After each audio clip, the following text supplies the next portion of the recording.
बिस्मिल्लाहिर्रहमानिर्रहीम। एक बूढ़ा शख्स ट्रेन में सफर कर रहा था। इत्तफाकन डब्बा अभी खाली था। फिर 8 से 10 लड़के इस कोच में आए और बैठकर उन्होंने तफरीह करनी शुरू कर दी। एक ने कहा आओ जंजीर खींचें। एक और ने कहा इस जुर्म पर 500 रुपए जुर्माना और 6 माह कैद की सजा लिखी है। तीसरे ने कहा हम बहुत सारे लोग हैं, 500 रुपए चंदा करके जमा करवा देंगे। चंदा जमा किया गया तो 500 की बजाय 1200 रुपए जमा हो गए, जिसमें 500 का एक नोट, 50 के 2 नोट, बाकी सब 100 के नोट थे। चंदा पहले लड़के ने जेब में रख लिया।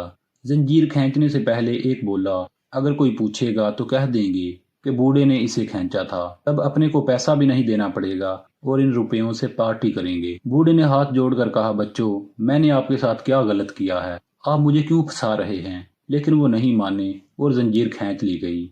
जैसी उम्मीद थी टीटी कांस्टेबल के साथ आया। लड़कों ने एक आवाज में कहा कि इस बूढ़े ने जंजीर खींची है। टीटी ने बूढ़े से कहा आपको इस उम्र में ऐसा काम करने में शर्म नहीं आती। हाथ जोड़कर बूढ़े ने कहा जनाब मैंने जंजीर खींची है, लेकिन मैं बहुत बेबस था। उन्होंने पूछा ऐसी क्या मजबूरी थी। बूढ़े ने कहा मेरे पास सिर्फ 1200 रुपए थे जो इन लड़कों ने छीन लिए और इससे पहले लड़के ने अपनी जेब में रखे हुए हैं। उसमें 500 का एक नोट, 50 के 2 नोट और बाकी सब 100 के नोट हैं। अब टीटी ने कांस्टेबल से कहा इनकी तलाशी लो। जैसा इस बूढ़े शख्स ने बताया था उस लड़के की जेब से 1200 रुपए उसी तरतीब में बरामद हुए जो बूढ़े को वापस कर दिए गए और लड़कों को अगले स्टेशन में पुलिस के हवाले कर दिया गया।